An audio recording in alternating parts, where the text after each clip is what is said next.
Bismillahirrahmanirrahim. Assalamualaikum warahmatullahi wabarakatuh. Alhamdulillahilladzi hadana li hadza wa ma kunna linahtadiya laula an hadanallah. Asyhadu an la ilaha illallah wahdahu la syarikalah wa asyhadu anna Muhammadan abduhu wa rasuluhu la nabiyya ba'dah. Rabbi shrah li sadri wa yassir li amri wahlul 'uqdatam min lisani yafqahu qawli. Alhamdulillah, bersama saya lagi dengan Muhammad Hamdan Al-Ghazali dalam Tauhid Metafisik. Pada kesempatan yang berbahagia ini kita akan membahas tentang video. Sungguh sangat merugi jika tidak mengenal dirimu yang asli, yaitu sang aku atau ruh. Tonton video ini sampai selesai supaya Anda mengerti, tidak gagal faham dan tidak menjadi fitnah karena kegagal fahaman Anda. Manusia secara umum selalu difahami terdiri atas dua unsur, yaitu unsur jasmani dan ruhani. Keberadaan keduanya sama-sama penting dan menentukan. Manusia tanpa jasmani tidak akan kelihatan dan tidak akan disebut manusia. Demikian pula sebaliknya, tanpa unsur ruhani, manusia juga tidak akan sempurna atau bahkan tidak akan hidup. Dari kedua unsur tersebut, jika ingin diketahui mana yang menjadi kekuatan penggeraknya, maka orang akan mengatakan adalah unsur ruhaninya. Unsur yang menjadi kekuatan pada diri manusia berada di dalam hatinya, yaitu ruh, atau dalam bahasa tasawuf disebut aku. Itulah sebabnya ketika seseorang ditanya tentang siapa pemilik anggota tubuhnya, semisal matanya, telinganya, mulutnya, kakinya, tangannya, dan bahkan semua anggota badannya, maka akan segera dijawab milikku. Maka adalah aku atau ruh sebagai pemilik semuanya itu.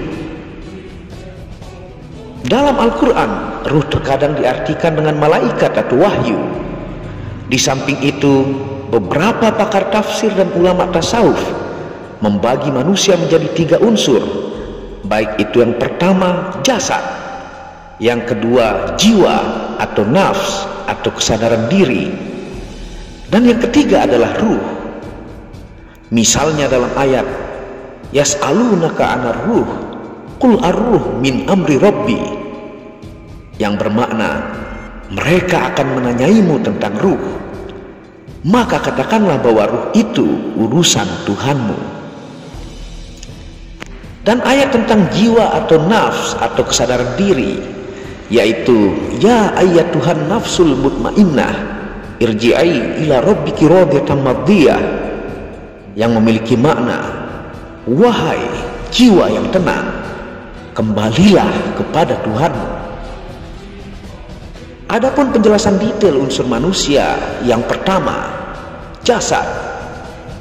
Jasad bersifat seperti bumi atau tanah, hidup dan menjadi sehat dengan asupan makanan dari tanah atau bumi. Semakin bagus makanannya, bagus pula tubuhnya. Jasad memiliki anggota badan yang digerakkan atau diperintah oleh yang kedua, yaitu an-nafs atau jiwa atau kesadaran diri. Dialah yang memutuskan untuk melakukan perkara atau mengendalikan badan, baik untuk melakukan kemuliaan atau kemungkaran. Dan dialah yang memiliki perasaan sedih juga senang, yang diekspresikan melalui wajah atau jasad.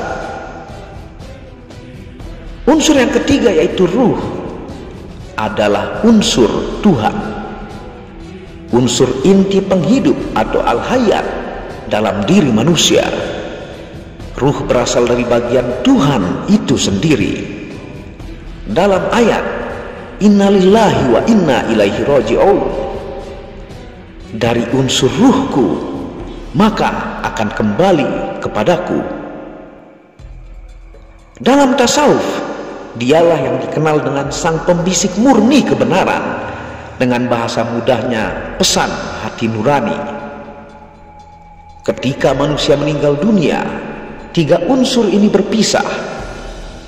Jasad melebur kembali ke tanah, nafs atau jiwa atau kesadaran diri akan diadili karena dialah yang memilih keputusan untuk menggerakkan anggota badan melakukan yang baik atau buruk. Dan ruh akan kembali ke asalnya, yaitu Tuhan Allah Subhanahu wa Ta'ala. Ketika pengadilan akhirat, si kesadaran ataukah nafslah yang akan diadili. Jika berat timbangan kemuliaannya, maka menjadi nafsul mutmainnah atau jiwa yang tenang atau mendapat surga. Jika berat timbangan keburukan, maka menjadi nafsul lawamah atau jiwa yang tersesat, terlonta-lonta atau mendapat neraka dan pulang tak tahu arah. Apa yang disebut sebagai ruh atau aku dimaksud ketika masih berada di dalam tubuh manusia, maka yang bersangkutan akan hidup. Ruh itulah intisari al-hayat yang sebenarnya menjadi kekuatan penggerak terhadap semua potensi dan anggota tubuh manusia. Dengan adanya ruh, maka telinga akan bisa digunakan untuk mendengarkan, mata dapat digunakan untuk melihat, dan demikian pula otak dapat digunakan untuk berpikir dan seterusnya. Akan tetapi, manakala ruh tersebut sedang meninggalkan jasadnya, maka semua anggota tubuh tidak dapat berfungsi lagi.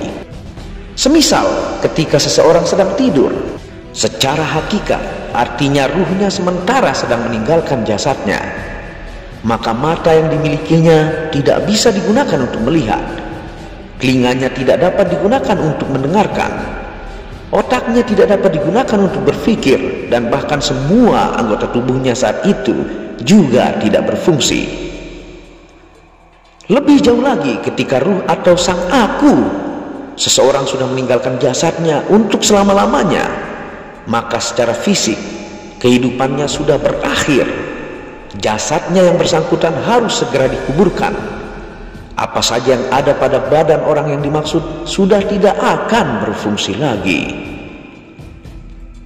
Disebabkan ruhnya sudah meninggalkannya, mungkin dalam dunia teknologi modern sekarang ini, manusia itu dapat diumpamakan sebagai komputer, yaitu selalu terdiri atas hardware dan software. Ketika sebuah komputer tidak tersedia softwarenya, maka tidak akan memiliki arti apa-apa. Ruh atau sebagaimana disebut software adalah memiliki jangkauan yang lebih luas. Keberadaannya tidak kelihatan, namun selalu menjadi penentu dalam diri manusia.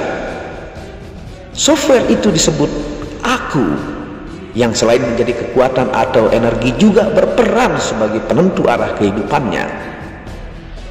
Apa yang disebut sebagai aku, itulah sebenarnya menjadi kekuatan manusia, karena itulah bisikan Tuhan langsung sebenarnya yang disebut wangsit atau wahyu. Manakala kekuatan itu telah pergi selama-lamanya, maka kehidupan di dunia yang bersangkutan telah berakhir. Pada saat berakhirnya kehidupan itu, jasad akan segera dikembalikan kepada asalnya, yaitu ke tanah. Sementara itu, aku atau ruh akan kembali kepada asalnya pula. Dalam perspektif agama, jasadnya tidak akan keliru ketika kembali, oleh karena diurus oleh orang lain. Ruhnya kembali ke pemilik ruh, yaitu Allah Subhanahu wa Ta'ala. Namun yang menjadi persoalan adalah an-nafs atau jiwa atau kesadaran dirinya. An-nafs atau kesadaran tidak akan ada seorang pun yang dapat menolong kecuali dirinya sendiri. Orang-orang yang dalam hidupnya berusaha mengenal siapa zat penciptanya, maka akan menjadi jiwa yang selamat, tenang, atau mendapat surga. Tuhan disebut sebagai zat yang maha suci, maha adil, maha benar, dan sifat-sifat mulia lainnya. Siapa saja yang bermaksud agar berhasil kembali padanya, maka sudah barang tentu harus berusaha menyesuaikan dengan sifat-sifat mulia itu. Nafs atau jiwa atau kesadaran diri harus dirawat atau dijauhkan dari sifat atau perilaku yang tidak seharusnya dimiliki olehnya. Sebaliknya, harus selalu menyesuaikan sifat-sifatnya dengan sifat mulia dimaksud. Itulah aku yang berhasil dalam menjalani hidupnya. Ruh adalah hakikat dari semua yang dengannya manusia dapat hidup dan mengetahui segala sesuatu. Dalam Al-Quran dijelaskan Allah Subhanahu wa Ta'ala meniupkan ruh ke dalam tubuh Adam alaihi salam untuk menghidupkannya dalam Quran surah As-Sajdah ayat 9. Demikian juga ke dalam rahim Maryam ketika mengandung Isa alaihi salam dalam Quran surah Al-Anfal ayat 12 dan 66. Ruh atau sang aku merupakan zat murni yang tinggi, hidup, dan hakikatnya berbeda dengan tubuh. Tubuh dapat diketahui dengan panca indera, sedangkan ruh menyelusup ke dalam tubuh sebagaimana menyelusupnya air di dalam bunga, tidak larut dan tidak terpecah-pecah, untuk memberi kehidupan pada tubuh selama tubuh itu mampu menerimanya. Wallahu a'lamu bishawab. Itulah pengetahuan yang sangat tinggi dan ilmu yang begitu dalam, yang Anda harus mengenal dirimu yang asli. Siapa dirimu yang asli? Yaitu sang aku atau ruh. Semoga video ini berkah, bermanfaat. Apabila ada salah kata itu murni dari kebodohan saya sendiri, apabila ada benarnya itu datangnya dari Allah. Wabillahi taufiq wal hidayah. Assalamualaikum warahmatullahi wabarakatuh.